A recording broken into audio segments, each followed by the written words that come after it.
First of all, it is okay buli ekibiina okufuna whether a candidate nti kakati ono gwe twagala okusupportinga and that kind of thing.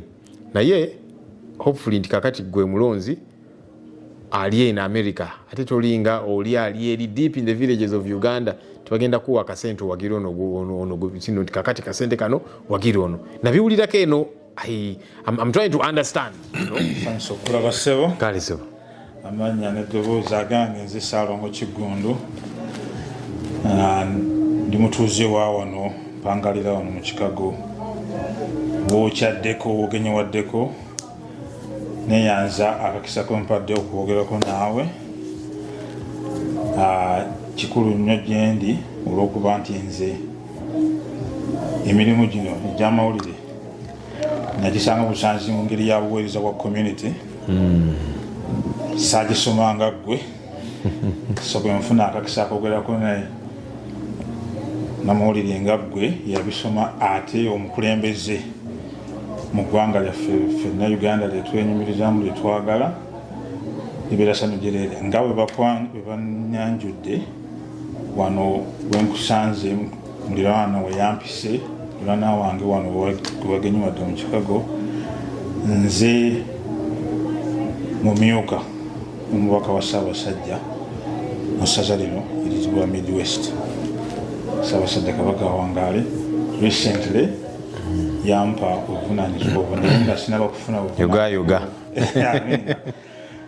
nali mu community muno mwempangalira n'emirimu gino nagyenyigiramu egy'okuweereza community mu ngeri y'amawulire era bwe nategeddemu nalwana bwe baŋŋambye nti oli mugenyi wano neŋŋamba sinza otajja kubuuzaako kusaba weyanjule nze nkumanyi naye oba oli awo n'abalaba oba abaana betuzadde abatabanye byonnyo bye Uganda balaba katandika n'oluvannyuma bamanye eggwani ate oli waddemu n'okozesa ennimi lw'oyagala kubanga nze programu eno yitanga ffa mu bwengula ngikola mu Luganda wadde nga manyi nti mu community muno tulinamu n'abatategeera Luganda naye nsanyusa nnyo okulaba osooke weeyanjule abalaba bakumanye n'oluvannyuma mbuuzi ekibuuzo kimu bibiri nnyo.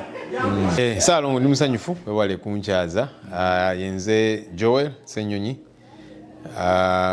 kuva Uganda kuva Uganda ndi mubaka kiikira ekitundu ekiyitibwa Nakawa West mu Kampala era nga yenze mwogezi wa NUP mu palamenti eyo n'akakiiko kenkulembera kakosase tunoonyereza ebitongole bya gavumenti sente y'omusolo bagikozesa batya n'ebirala bwe bityo. Ndi musanyufu kukyalako wano mu America era nsinkanye bannayuganda bangi mu bitundu ebyenjawulo kinzizaamu nnyo amaanyi kujja eno n'osinkana abava ewaka nga beera eno bayiriba bayiya era ne batuzaamu amaanyi naffe bye tukwasaganya so mwebale kutukyaza mwebale kunkyaza kale ogambye nti wazze kulambula nze nkusanze mu kiseera kya Gandaala era neyanza akasaka mpata okumbonerawo naye olwokuba nti ndi munnamawulire ate ngoberera ebigenda maaso mu community n'amambuka ga America gonna okutaanuza wamu manyi nti mwabadde n'olukuŋŋaana nga bw'ogambye nti oli mwogezi w'ekibiina ekya National Unity Platform ate nga oli member of parliament. Olukiiko lwagenze lutya olwo mwabadde? Olukiiko lwatambudde bulungi era njagala okwebaza abakulembeze baffe saidi eno abakulemberwa Dr. Kauma bategese nnyo bategese bulungi omukolo ogw'ekitiibwa ne activities ez'enjawulo mwabaddemu ebyadde serious formal discussions naki embeeramu ebyokukakanamuko okuwumulamuko okusanyukamuko bwe bityo generally naye nga enteekateeka yonna yabadde nnungi era nabagambye nze nti bwe tuba twagala okutereeza eggwanga lyaffe nga tuyingidde mu bukulembeze kitandika kaakano nti omuntu bamuwadde obuvunaanyizibwa n'abukwasaganya bulungi n'ategeka omukolo quality kiba kitegeeza omuntu oyo enkyaba omuwa ministry katugambe emirimu ajja gikola bulungi ajja kuweereza bulungi so ate nga si gwe gusoose bannayuganda abali eno ne bwe twali mu campaigns batubeererawo nnyo teams eno nga ziri organized nga zisupporting ekigenda mu maaso ewaka. So tubeebaza omukolo gwatambudde bulungi era n'essuubi gutwongerayo ko gwatuyambe ffe ng'abakulembeze twavudde e Kampala ne tujja ne tusinkana abakulembeze baffe eno n'abantu aba bulijjo bannayuganda abannankyukakyuka ne tuwayamuko nabo ne batuwa endowooza zaabwe ne tubaweeza ffe ne tuwayamu generally era tugenda okuddayo ewaka nga tuzzeemu amaanyi ne ku ekyo kye tukwasaganya. Kale kaakati oyogedde ku mukulembeze Dr. Kawuma naye bwe ngoberera yayogerako ngeri gyayogera n'abo bakulembera nzijukira okuwulirako omulundi ogumu ng'abagamba nti bwe tunaaba tuli mu lukuŋŋaana luno tetulina kubeerayo ffekka oba oli awo tuleete ne ku balala abatalowooza ngaffe. Ekyo walabye otya mu kisenge omwo mwabaddemu oba oli awo abo beera yayogerako abataali bandowooza ye nga gy'alina oba gy'asheeringa naawe? Okusingira ddala nze nalabye bannayuganda ng'ovuddeko abakulembeze kati Dr. Kawuma alina komiti gy'akulembera nayo. Okay, naye generally abantu be twabadde nabo nga bannayuganda. Bannayuganda baagala eggwanga lyabwe okusookera ddala ebigenda mu maaso mu ggwanga babigoberera bingi ebitabayisa bulungi kyovudde olaba by the way 80 to 90%, you could even say 100% bannayuganda ababeera eno tebali eno lwakubanga just baagala kubeera America ne baava ewaka ku lw'embeera eri ewaka basomye tebalina mirimu abalala badduka lwa nsonga za security nga gavumenti ebanoonya oba bazadde baabwe wala babawangadde wano okumalira ddala emyaka n'ebisiibo so nga baagala eggwanga likyuke. Be bannayuganda be nalaba saababuuza nti kaakati yahamundage membership card za NUP. Of course nga waliwo bemanyi generally waliwo wetumanyi nakitubala ku mikutu nakimanya no member wa NUP ono omu ku bakulembeze baffe naki naye bannayuganda abangi be nalaba nze nalaba bannayuganda abayaayana okulaba ku Uganda empya nga baali agadde akasente ke basindika ewaka kayambe abantu baabwe mu ngeri emu oba endala. Bannayuganda abaali agadde nti bw'aba akomyewo ewaka oba oli asobola ofuna omulimu nga talina kugenda mu nsi ndala. Abaali agadde nti abantu baabwe ewaka bwe balwala agenda mu ddwaliro n'afuna obujjanjabi nti abaana abo bagenda mu masomero bajja funa quality education ne weliba nga ssomero lya gavumenti. Abaali agadde nti sente zikozesebwa bulungi bannayuganda abali eno musindika sente mpitirivu ewaka mpitirivu sente ezo most of it is taxed kubanga ozisindikidde oba family member we waka naki jagenzo zikozesa naki kubeerako emisolo naki. Alright, so sente ezo mwali agadde okulaba nga zikozesebwa bulungi sente mpitirivu ezibbibwa e Uganda. So bannayuganda abo be nalaba abaagala okulaba eggwanga nga litambula bulungi nga bakulembeze bali accountable ng'omukulembeze okulembera omulala n'ayingirawo ate nga buli mukulembeze aliwo ng'abantu be bakuwadde obuvunaanyizibwa obwo si bino nti kaakati abantu basazeewo bwe bati ggwe ne weepaatiika ku bantu. Be bannayuganda be nalaba baagala okulaba ekifaananyi ekya Uganda eyo.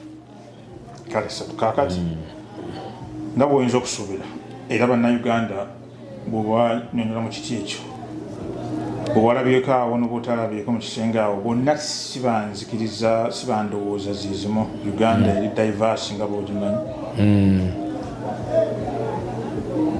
Nsuubira nti naawe oteebereza nti bangi abali wano abayinza okuba nga ebintu tebabiraba nga ggwe bw'obiraba oba baneiba baabwe nga bwe babiraba.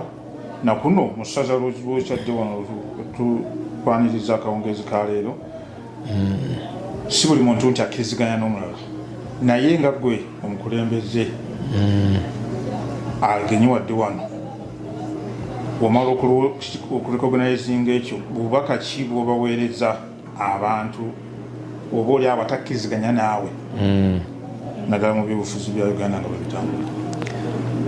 Okusookera ddala nze ndaba nti ffe nga bannayuganda we are more similar than we are different. Nti ebitufaanaganya oba bitulina in common bingi okusinga ebyo ebitwawula. Okay? Waliwo abantu abatera okwagala otwawula mu mawanga. Ono Muganda, oli Munyankole, oli Mukyoli, ono Muki. We are Ugandans. Omuntu yenna agezaako okukola ekintu ekyo abeera mukyamu. Abalala bagezaako kwawula bannayuganda mu madiini. Ono mulokole, nze ni musajja mulokole. Oli Muprotestanti, ono Mukatuliki. Kwegala oli ng'alaga nti affe tetulina kukolagana ne bano. Abasiraamu tebalina kukolagana ne bano oba kikyamu. Political parties weziri. Okay? Oli n'asalawo nti kakati this is my sense of belonging. Wenjagala okubeera awatali buzibu. Nze ntera ogamba abantu nti yonna gy'osazeewo, of course waliwo byotalonda. Tolonda obeere Muganda obeere Munyankole. Abazadde bo bakuzaala ne weesanga ng'ekyo ky'oli. Okay? Eddiini okay wegironda. N'ogamba nti kale newankubadde taata ne maama baali ba ddiini eno nsazeewo ngweno ekyo kyesaliddewo. Political party gyesaliddewo. So ky'osobola okusalawo n'ekyo tasobola kusalawo ng'eggwanga lyo. Okusookera ddala tuli bannayuganda. Gwe munnayuganda agwa yonna gy'ogwa gwanga kiri waali agadde. Okay?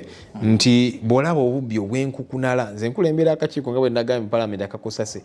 Bannange ndabye obubbi mu Uganda, ssente y'omuwa omusolo. Ssente ezo ze babba ze zirina okudelivaringa services aba NUP baziganyulwemu, aba NRM, aba FDC, aba DP, n'abatalina gye bagwa politically. Kakati gwe nga munnayuganda ekyo kirina okunyiiza n'ogamba nti nedda kino kikyamu kankole kyonna ekisoboka okulaba nti embeera eyo ebeerako ekkomo. Regardless where you fall, corruption will affect you. Okay? Regardless where you fall, bw'olaba omuntu ng'ayisibwa bubi, ng'akubibwa, ng'attibwa ku lw'ekyo ky'alowooza, regardless where you fall, gwe nga munnayuganda ekyo olina okiraba nti kino kikyamu. So si kusanyuka nti akasita oyo si wa ddiini yange, si wa ggwanga lyange, si wa kibiina kyange. So kyembadde ngamba wali nti we are more similar than we are different. Kasa tukkaanya nti this is the kind of Uganda we want, and then buli omu now working towards that. Nze nno munna ntera n'okugamba abantu, and it sounds controversial, nti sina kikulu nnyo omuntu okuneegattako mu NUP najja n'afuna membership card ya NUP. It is not as important as kuba oyinza ogifuna ate n'osigala nga just olina membership card n'olowooza nti kakati ntuuse. Nze ekinsingira obukulu nti yonna gy'ogwa, are you working towards a better country?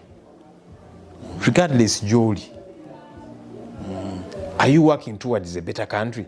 Nti bw'olaba ekyo kyamu okivumirira regardless.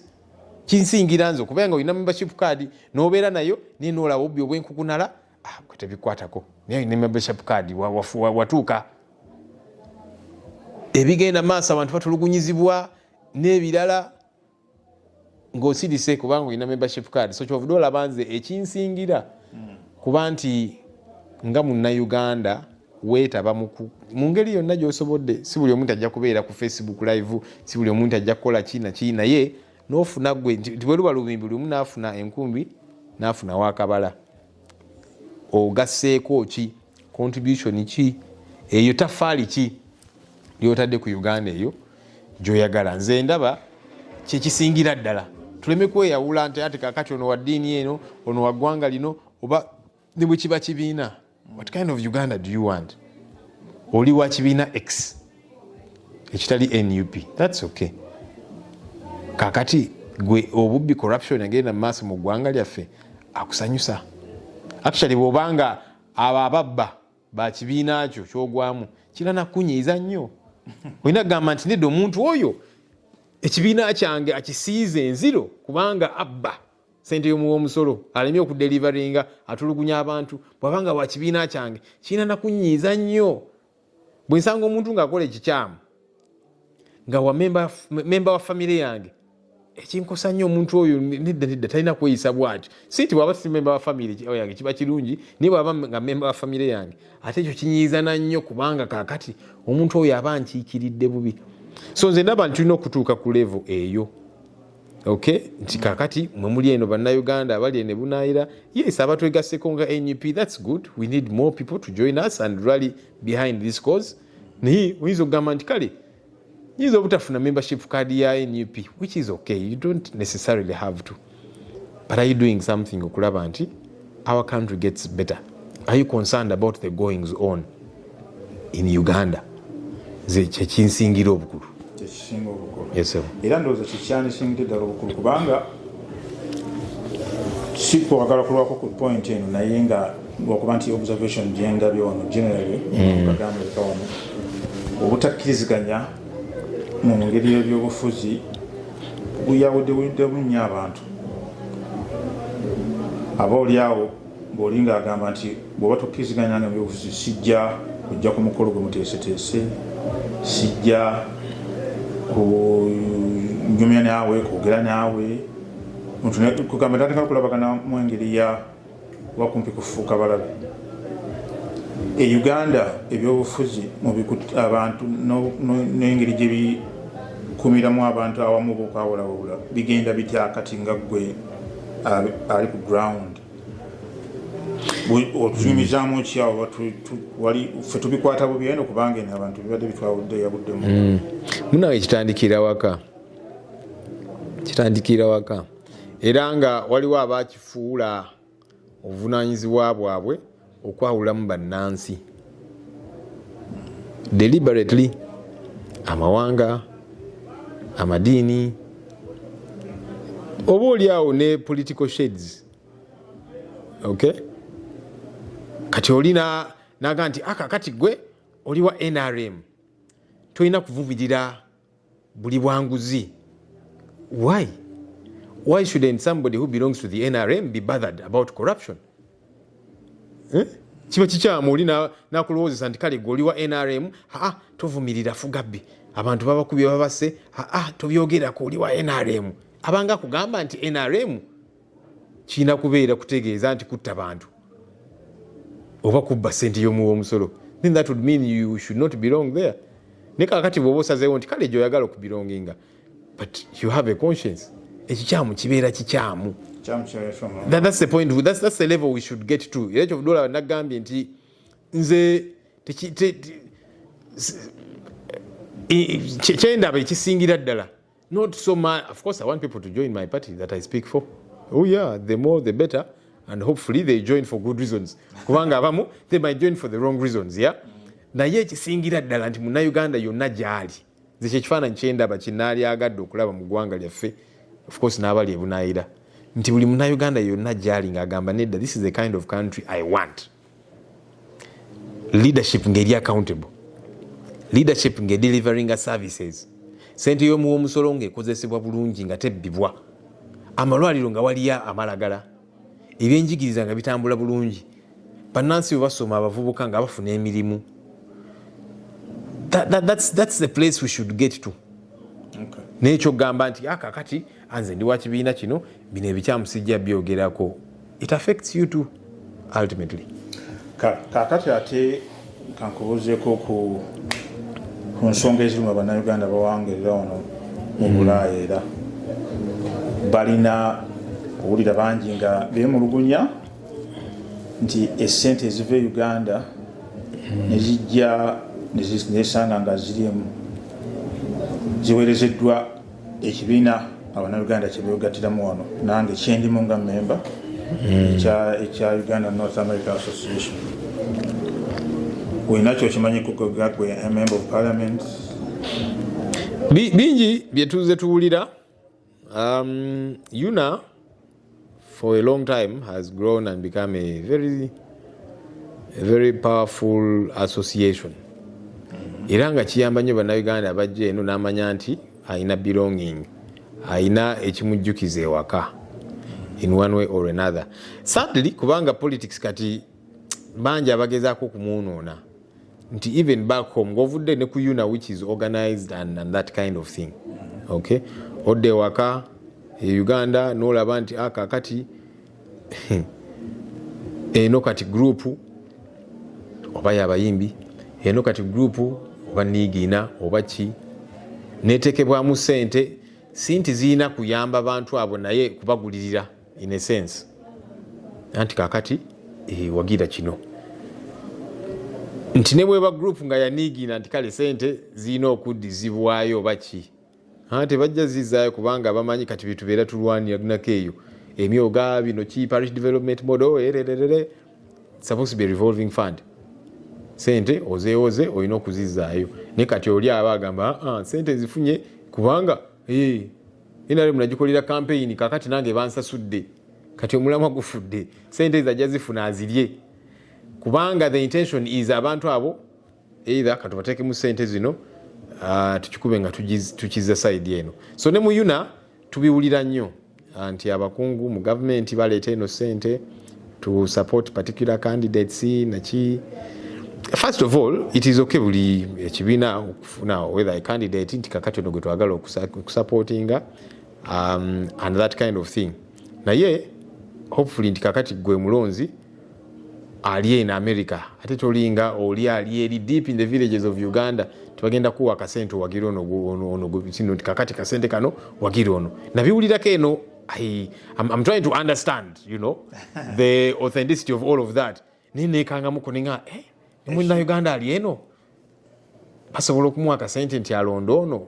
If it is happening that way munanga tenga kiba kimala munyamaanyi sina nyo kyenki manyiko nange I can't speak to the authenticity nga bugambye naye nze mbadde nsinga kwogera ku ziri eziri official zimanyi nti buli mwezi manyi tizijja mu kibiina okuva mu gavumenti ya Uganda mwe mukiraba mutya gwe nga omukulembeze nga member of MP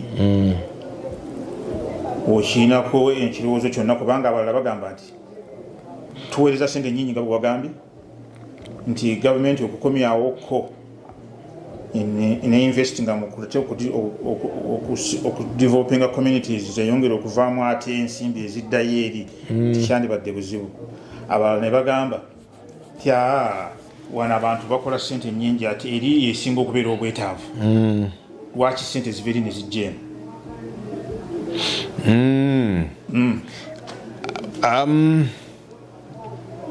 It would be a good thing to establish obulungi actually. Maybe kati ompaddenga homework engeri gye nkulembera akakiiko akanoonyereza ku nsimbi y'omusolo.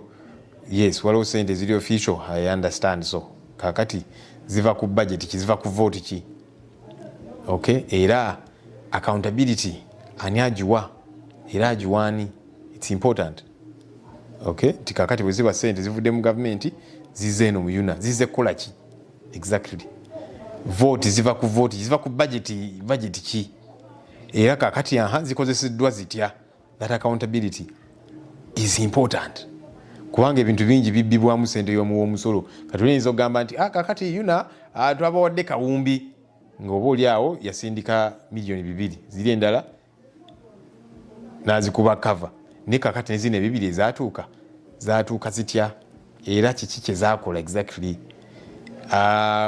Era naffe okuunderstandinga so is there a budgetary allocation to yuna how so oba kitegeera nti kakati eventually ultimately omuwa omusolo bw'abanga ataddemu sente afunyemu atya, how is yuna operating era bintu kimwe ebimusaako essira.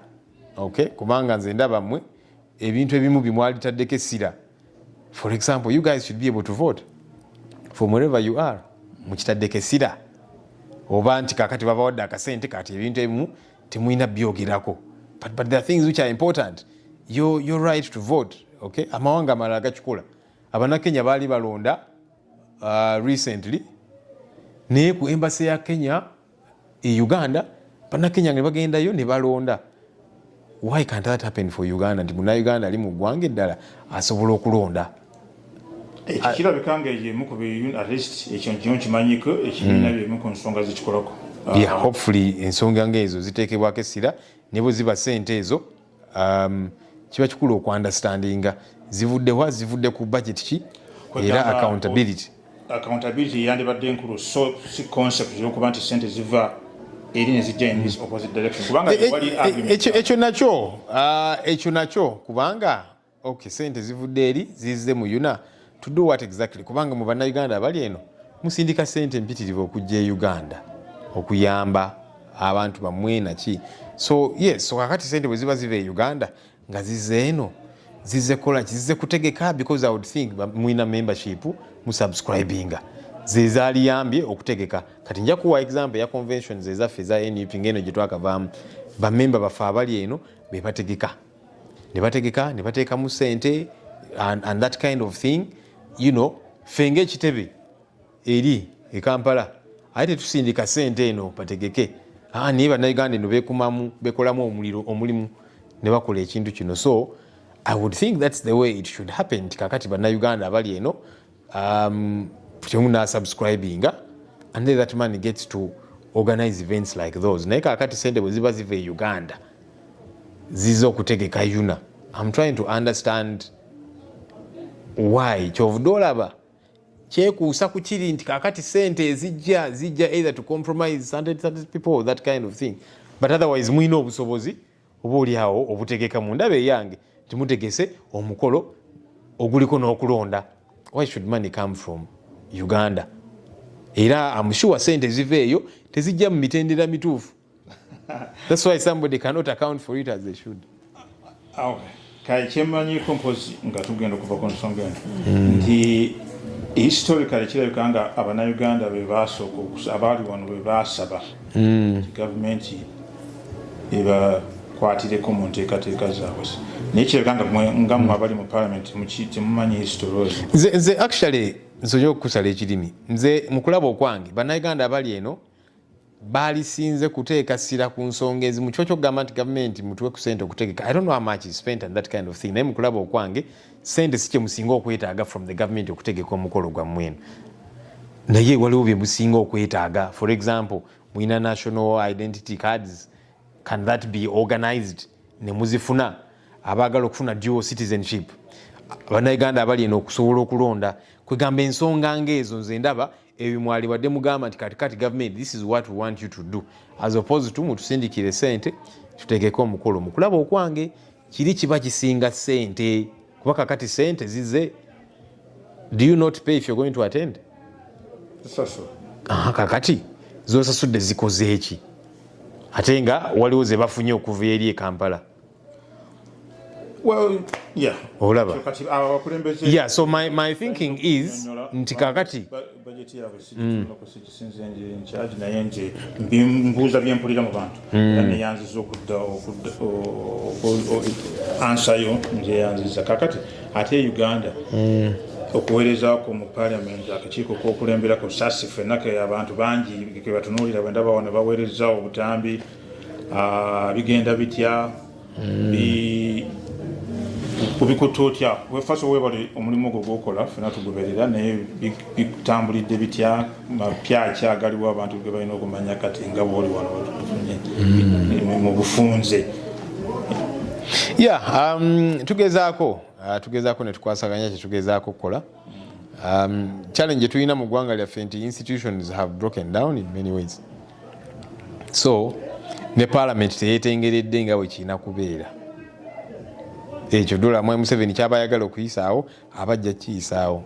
Ajja kuyita ababaka aba NRM be basinga obungi. Either abawe sente oba abakange muyise kino bakikole. Okay? So mu mbeera eyo kizibuwala oluusi ne tunoonyereza onabbye sente naki tukola recommendations onaagobebwe ono akangavulwe bwati naki gavumenti ebiseera ebisinga n'etakikola. Tekikoze kakati parliament temuyina buyinza bugiteeka ku nninga. Ate nze kyentera okugamba abakulembeze baffe mu parliament speaker ne deputy nti kakati Ssenyonyi bwemba n'akakiiko kenkulembera tufulumiza alipoota ku kitongole. Alipoota eyo parliament yonna n'eja adoptinga. Eyo si ripooti ya Ssenyonyi. Tekyalina ripooti y'akakiiko kati efuuse ripooti ya parliament. Era nga mbagamba nti we need to begin to put our foot down. Nti kakati bwe tuba tugambye onaakangavulwe onaakolebwe bwati wano kino kitereezebwe ne batakikola. We have the power of appropriation. Ekitongole ekyo oba ministry ewe enaakomawo in the next budget cycle for more money tubagambe nga tetunabawa sente endala, first fix what we told you to fix. Kati awo ofuuse parliament yeetengeredde. Wadduyogera ku successes, wins, waliwo ebitambula obulungi nga gavumenti bwe bimulaba mu parliament bitambula obulungi ni kyogamba kino kitambudde bulungi oba byonna bitambula bubi.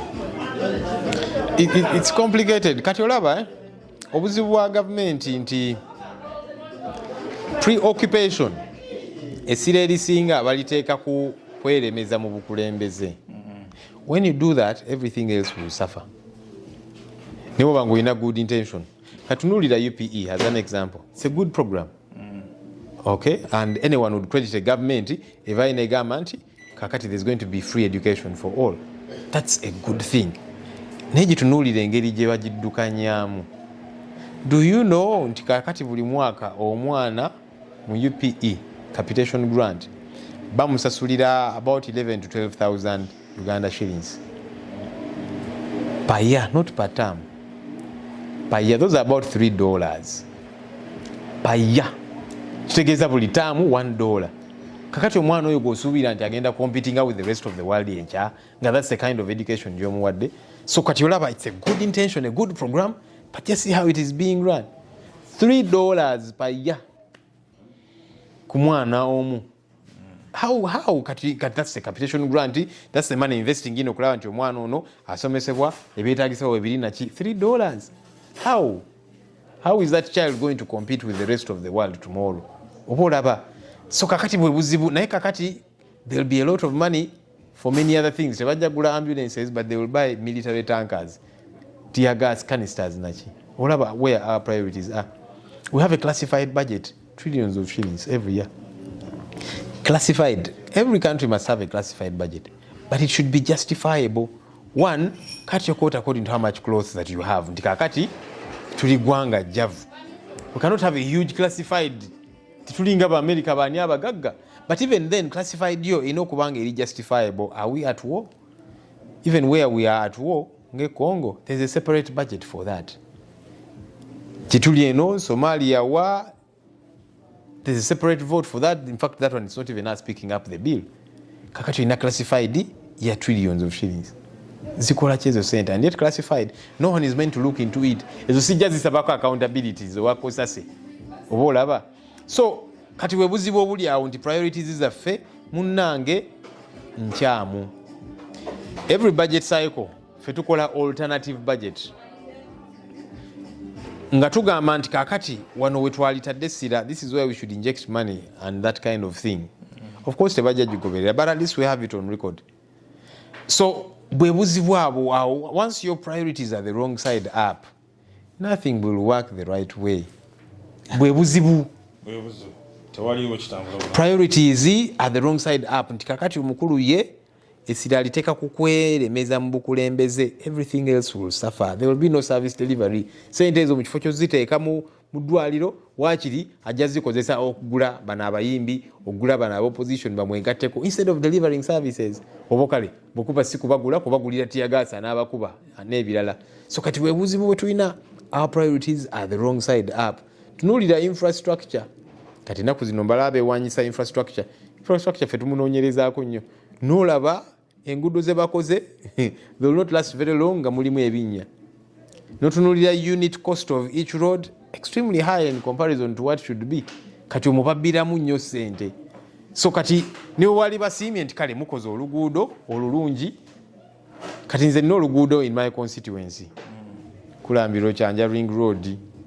That road was built per kilometer 9 billion shillings. That does not make sense at all. On average, kilo per kilometer ziberanga 3.5 billion. Nga wataddemu ne ze babyemuko. Ne kati oluzimbe 9 billion per kilometer. Tekuli traffic lights, tekuli what you could kubana babuuza abakesisiye. So what's making this road so expensive? Good days tuteekako traffic lights, tuteekako biki ne babuuza oluguudo luli mu constituency yange, where are the traffic lights? I don't see them. Kakati n'ekyo kye beewanyisa kye wali bawanyeko nti kale infrastructure bagezezaako. That Entebbe Expressway mugikozesa nnyo nga muzze Uganda kuva ku airport. That's one of the most expensive roads in the world. Kati wali wanye n'ogamba nti at least tulina oluguudo olwo, it is a good road. How much did it cost? Balubirako ssente empitirivu. So kati bye bizibu bye tulina nti kakati nekye wali wanye, it has a lot of dent on it. Oba opposition kati kutolina kyolabawo kiri positive oba kuba nti oli ku side ya opposition bijjemu opposition biteekemu reality kuba kakati sente bwe zibbibwa nze opposition nze zekafiirwa bw'ogenda mu ddwaliro nga teri recently bagenda ne basalako amazzi in many hospitals including Naguru hospital which is in my area ne basalako hoimana ki ne mbabuuza what is the issue lwaki anti kakati bano Naguru abanja 1.3 billion mbabuuza kakati buli mwezi babawa sente mmeka from the ministry ez'amazzi nti batuwa 10 million shillings but our bill is always 50 million shillings kakati awo olina oteeka sente ozitadde mu birala kale maybe amula ayinza okumpabulamu kuba nkugambye nti nebewaali wanye nti kakati kino kirungi nti kakati bazimbye enguudo. Our country has been mortgaged as enguudo. We are going to pay our children, our grandchildren those loans ate nga sente nyingi ze babbidde omwo mu bidiirudiiru ebyo by'enguudo. So kati kyenkugambye nti nekyewaali badde owaana oba wakatandika okiwaana naye ate bw'ogenda okugula oluggi olaba obukyafu bungi kati ne weebuuza. Mbuuza ekibuuzo ekyo olwansonga era nti nga bwe nakugambye nti mu kiti kyange ng'omuntu era nga munnamawulire ngoberera abantu b'endaba bye boogerako nentunuulira bagamba naye n'olabayo abagamba nti ebirungi bino bikolebwa bino bikolebwa tulina kino kati ensonga batera kugamba birungi nga ki boolira eyo enguudo ne bagamba tulaba amasannyalaze geeyongedde capacity yeyongeddeko bagamba nti the country is secure tulina security ebintu bwe bityo so kati ebyo bisatu byogeddeko ekyenguudo kyo nkikubuulidde nti yes enguudo waliwo ezizimbiddwa naye bw'onoonyereza sente mpitirivu ezibbiddwa omwo kati simanyi oba onoobawaana oba nedda oyogedde ku kyamasannyalaze. Do you know that only about 23% of our country is connected to the national grid? Ekyo kimanyi no doubt ne bagamba bakola yard stick ne bagamba nti kuva luli we twatandikira mu 86 kati bwe buzibu obwo obuzibu. People think Uganda started in 1986 bana abatufuga. Uganda did not start in 1986. Ogenda n'obawulira omanyi kiringa kakati kanku example ovudde mu kibuga wakati City Square ova Uganda nze ndi we Buddu Masaka oli wa Masaka kakati olugendo lw'e Masaka give or take it's about 3 hours si bwe kiri about 3 hours kakati if 5 hours later osimbudde okuva ku City Square 5 hours later oli Busega otambudde oba tutambudde oba otambudde naye kyotambudde kiwali badde otambula 10 hours later oli Kyengera otambuddeko naye 10 hours later eyo distance gyewali badde otambuddeko. So kakati we buzibu nti yes certain things have improved but is that the rate at which they should have improved?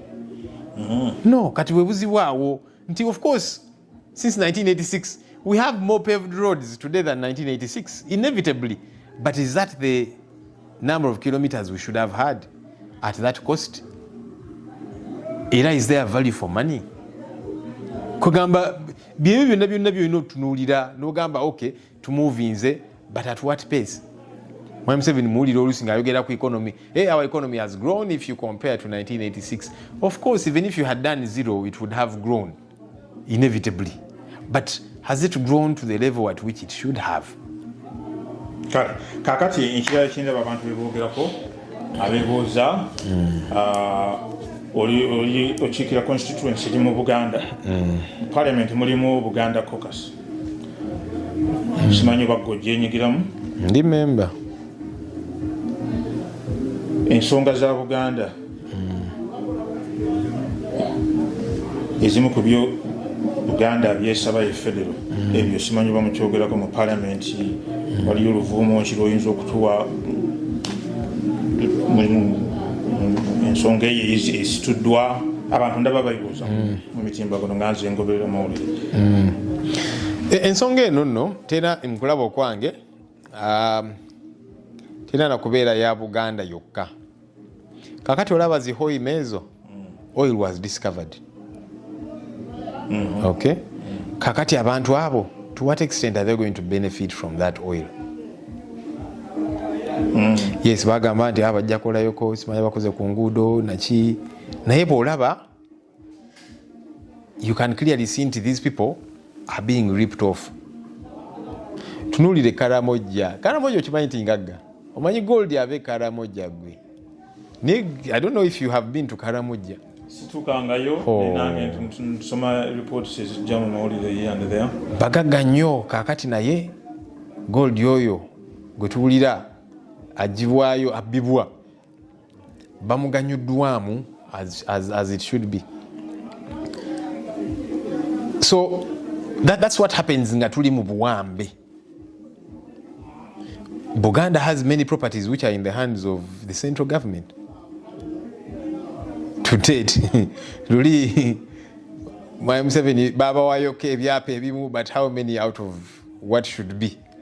But it won't happen kubanga munange banegwanga bali wamba lyonna.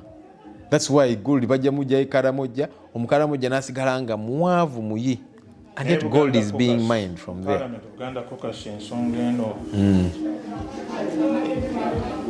Yes, munange tubyogerako, naye kati some of us came to the conclusion nti that is not going to happen for Buganda.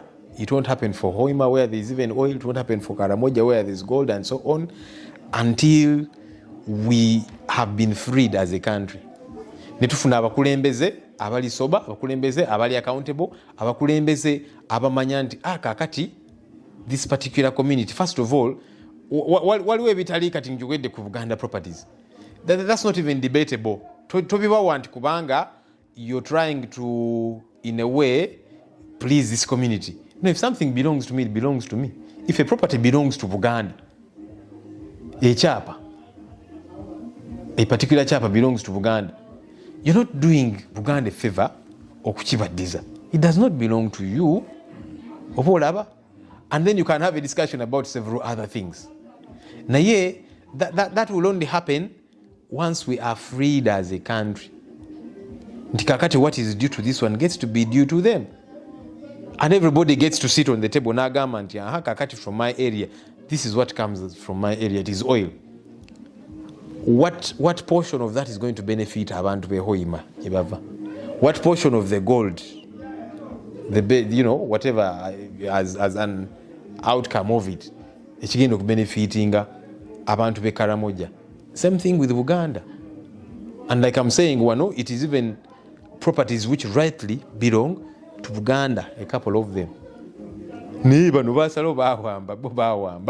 You can do whatever you want. So until we deal with that prime question, that leadership question, you can make all the noise you want, and I'm being honest here. It will not happen. It will not. Sadly. Okay? So we must get to that place. Tumanya nti ekizibu ekisingira ddala kyekiriwa. Kakati, if a property belongs to me, gwinosalawo kiwambi. Kudiru ki? Kubanga sigamba nti kale kino mpaakoko oba kale it is in my area, let me benefit this out of it. No, it is in my name. Naye n'okiwamba. So kati olaba obuzibu bwe tulina. That ultimately, until we deal with that leadership question, these guys just will not. Kubanga bo basalawo nti babbi. Kuba kakati bubbi ekyange. Oba oli mubbi really, yeah? So yes, we do have these discussions. Songa sema songa eza Buganda. Okay, and now Parliament generally, nabalanga bwe nkwada example ezaba Karamoja, ezaba nani, nabo ne raising issues ezabwe, and I tell them because the number of them belong to the NRM. You can make all the noise you want about your Karimajong people. They will not get better until we deal with the leadership question ekiri mu ggwanga lyaffe. You think you will advocate for them and this government will deal with the issues? No, it will not. Kati awo wewali obuzibu okulaba okwange. Neyanziza nnyo siyinza kutwalira kadde kasinga waawo wabale nnyo wewale ddala okutuulako nange netuwayaamu wewale okujja wavudde Washington naye n'ogamba oyiteko ekikago mu Chicago olula ebigere wazze kulaba oba oyinamu hano ninamu some relatives mu Chicago muno gaye kanzije mbakyalireko ne bannayuganda abalala era kinkoze bulungi nti ate bannayuganda bangi bazze wano wenakyaziddwa netuwayamuko kubigenda mu maaso mu ggwanga kubanga yonna gye tubeera yonna gy'obeera oli east or west home is best. Yeah. Sebo neyanziza nnyo. Amina. Naawe weebale nnyo. Mwebaza okumpita nantegeeza nti oli wano nfuna akakisa kogerako naawe neesiimye nnyo neesiimye ddala nkwagaliza olugendo olulungi ng'ozzeeyo bonna batulamusize bwebala obuweereza ab'e Nakawa obatulamusizza. Amina sebo mwebale nnyo mwebale ddala.